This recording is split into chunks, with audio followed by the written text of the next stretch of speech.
आज जो टॉपिक हम लोग स्टार्ट करेंगे ना, that will going to be very very very important. Exam में उस going to be compulsory for all of you. We can't ignore this topic. And I will going to say you that this topic is a base for financial accounting जो हम लोग SY और TY में करते हैं. Company accounts का base है. हमारे 12th के सिलेबस में almost all topics are based on partnership form. हमारे इस टॉपिक को पढ़ते वक्त ये समझ के पढ़ना कि this is not only will going to be used in your board of 12th standard. This will going to be act as a base for company accounts. Company accounts हम लोग कब करने वाले हैं? एसवाई बीकॉम में and TY BCom में. उसका base ये बनाता है topic issue of shares. SP students already knows meaning of share. Shares के टाइप्स क्या होते हैं, ये कॉन्सेप्ट वेल नोन्ड है. 11th में किया, 12th में भी अभी वापस उनको सेकेंड टॉपिक में आता है वो सब कुछ. बट मैं when I will going to start with issue of shares, तो मैं ये समझ के चलता हूं मेरे लिए एसपी और मैथ्स न्यूट्रल है, आपको नॉलेज जीरो है. ये समझ के मैं इंट्रोड्यूस करता हूं कॉन्सेप्ट एंड टॉपिक को, सो दैट कोई पार्शियलिटी नहीं होना चाहिए. सर एसपी स्टूडेंट्स को मालूम है, आप फिर से पढ़ा रहे हो, मैथ्स को जीरो नॉलेज है, आप फास्ट पढ़ा रहे हो. मैं ऐसा कोई भेदभाव नहीं करूंगा. You will going to start a concept of shares from zero level. ठीक है, चल बढ़ते हैं आगे बच्चों. कंपनी अकाउंट्स हेडिंग है, टॉपिक नंबर 8 है, उसको नाम रखा issue of shares. Company accounts में एक और एक है, मैंने बोला analysis of financial statement, but उसको इंपॉर्टेंस नहीं दिया जा रहा. ठीक है, अब मैं कुछ इंट्रोडक्शन देता हूं, अच्छे से सुनना. इन 11th ओसी में फॉर्म्स ऑफ कमर्शियल ऑर्गेनाइजेशन था. Total 5 forms of business organisation are there. Sole trading concern याद आ जाएगा आपको, partnership firm, joint Hindu family business, cooperative society and joint stock company. याद आया क्या बच्चों? These are 5 forms of business organisations. फिर से रिपीट करता हूं. Sole trader, partnership firm, joint Hindu family business, cooperative society and the last is company. अब सुनना, सोल ट्रेडर का बिजनेस होगा. In his business capital investment will going to be made by proprietor from his own pocket. मैं जो class चलाता हूं, if I consider it as business level, तो जितना इन्वेस्टमेंट होता है मेरे बिजनेस में वो मैं खुद करता हूं from my own pocket, because sir your business is sole trading concern. मान लो अगर मेरा बिजनेस पार्टनरशिप फर्म है and we are 3 or 4 partners, तो in that case capital investment will going to be made by 4 partners, 5 partners. जितने partners होंगे उतने investment करेंगे. अगर मैं ज्वाइंट हिंदू फैमिली बिजनेस की बात करूं, आपको याद आ रहा है क्या? उसमें एक हेड पर्सन होता है जिसको कर्ता बोलते हैं, बाकी फैमिली मेंबर्स को को पार्टनर्स बोलते हैं. तो उस बिजनेस में जो कैपिटल इन्वेस्टमेंट होता है, कैपिटल इन्वेस्टमेंट समझ में आता है ना? To start a business fund which is required to start a business, the fund which is required is called capital. तो ज्वाइंट हिंदू फैमिली बिजनेस में सभी फैमिली मेंबर्स ही कैपिटल इन्वेस्टमेंट करते हैं. अब रह गई बात कोऑपरेटिव सोसाइटी की. Cooperative society works like a NGO, not profit organisation बोलते हैं उसको. Its main intention is to provide service to weaker sections of the society. सो इसमें जो भी कैपिटल इन्वेस्टमेंट करते हैं वो प्रॉफिट मेकिंग नहीं होता, डोनेशन की तरह होता है. चल मेरा डोनेशन ले ले, मेरा डोनेशन ले ले, चलने दे सोसाइटी.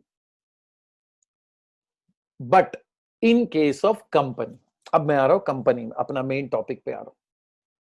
अगर कोई कंपनी है तो कंपनी में जो फंड रिक्वायर्ड है, जो कैपिटल रिक्वायर्ड है, that capital used to be contributed not by single person or from partners or by one family members.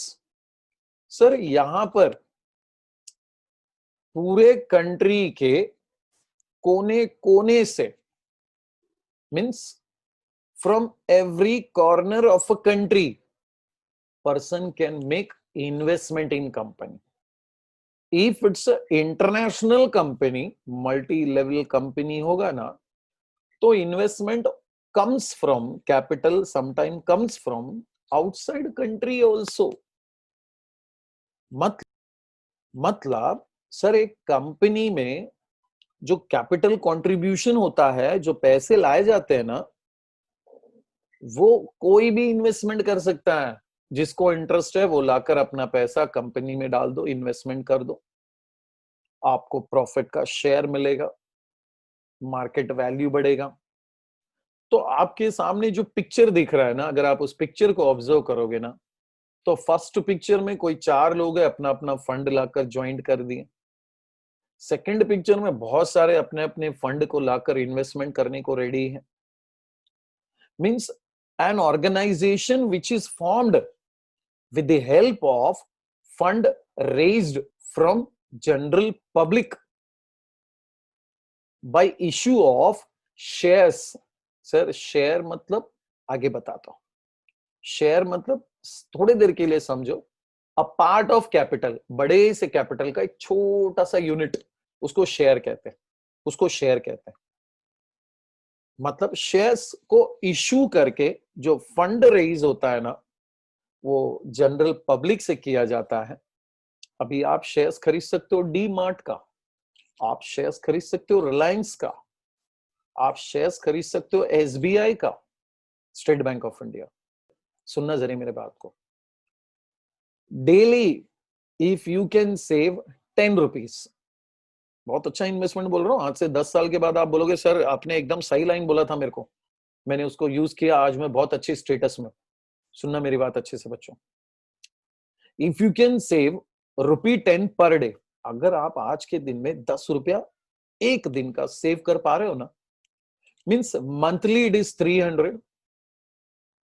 आप क्या करो मालूम है, एक म्यूचुअल फंड का अकाउंट निकालो, वेर इनडायरेक्टली इन्वेस्टमेंट्स शेयर्स में होता है. मैं क्या बोल रहा हूं अच्छे सुनना. हमारे पास इनकम सोर्स नहीं है, you are not earning any income, but you can save at least 10 rupee per day, means 300 in a month. बच्चों एक म्यूचुअल फंड का अकाउंट निकालो और उसमें आपका महीने का 300 रुपया जमा करते जाओ. पेरेंट्स को इन्फॉर्म करो. I am not saying that कि सर बगैर पेरेंट्स को इन्फॉर्म करे इन्वेस्टमेंट हम करे, क्या नहीं.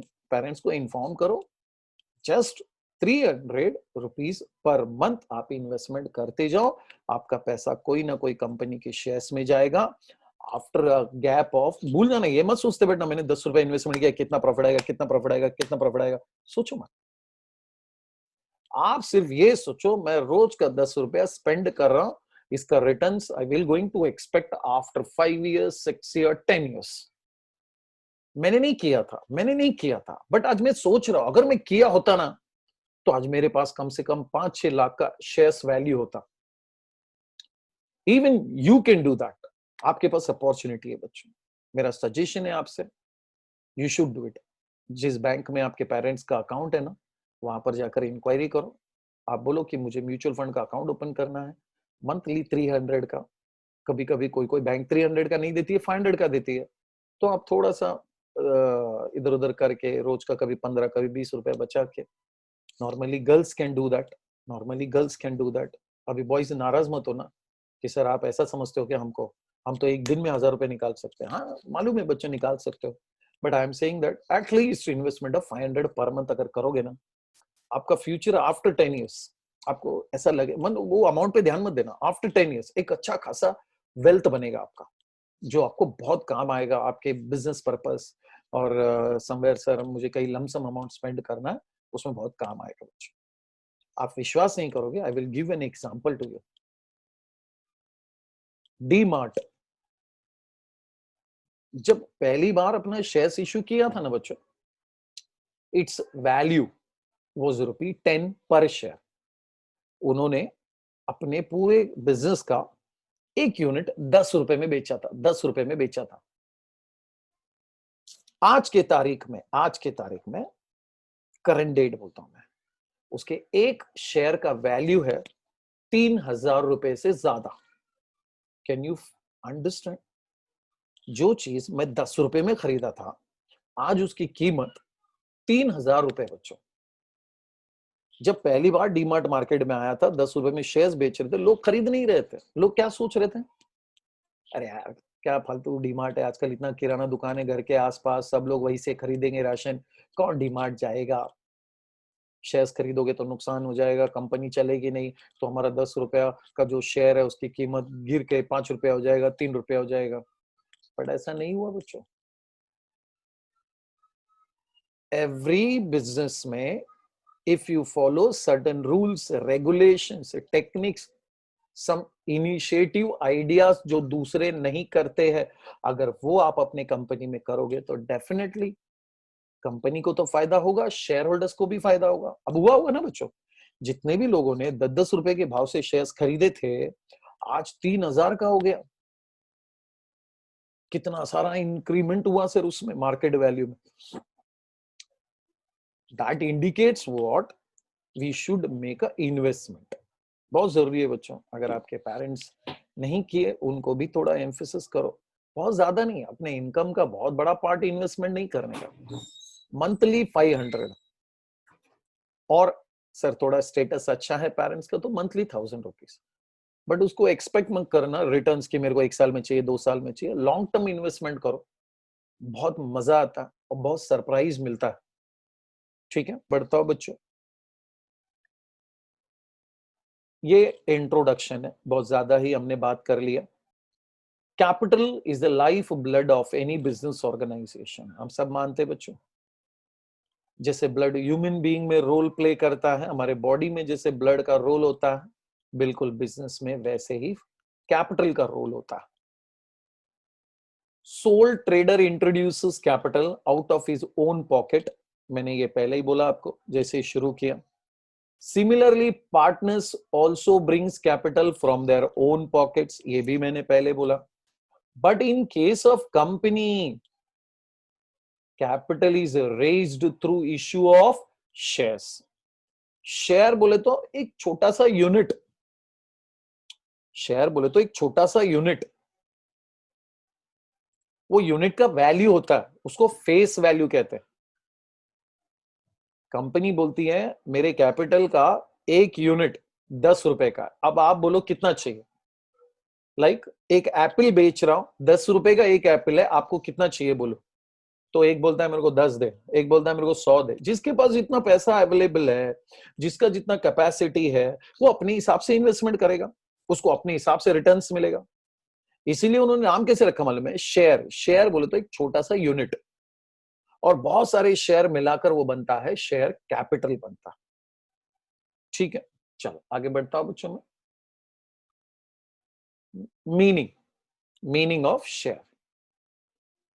एक आदमी के इन्वेस्टमेंट को मैं शेयर बोलूंगा, और जो पर्सन शेयर्स में इन्वेस्टमेंट करता है, कंपनी उनको शेयर होल्डर्स बोलती है।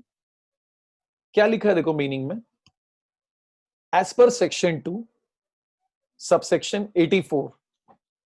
कोई भी सेक्शन के बाजू में जब ब्रैकेट होता है ना, उसको सबसेक्शन पढ़ने का। Section 2 subsection 84 of Companies Act 2013, share is the share in the capital of a company and includes stock as well। अब ये स्टॉक का मतलब क्या होता है? मान लो मेरे पास किसी कंपनी के 1000 शेयर्स है, तो मैं 1000 शेयर्स का एक बंडल बना दूंगा, बंडल। उस बंडल को स्टॉक कहते हैं। अब शेयर कैपिटल मतलब क्या? Share capital means the capital raised bye a company by issue of shares. In case of company is divided into small parts, company के केस में कैपिटल छोटे छोटे पार्ट में डिवाइड होता है। अब सोल ट्रेडिंग केस में तो एक अकेला ही बंदा है, पार्टनरशिप में 2 या 4 या मैक्सिमम 10-20 होंगे, लेकिन कंपनी में तो अनलिमिटेड मेंबर्स हो सकते हैं ना। तो अनलिमिटेड मेंबर्स का जो इन्वेस्टमेंट होता है ना वो share, this is why it is called share capital, इसीलिए इसको शेयर कैपिटल कहते हैं। Have you understood?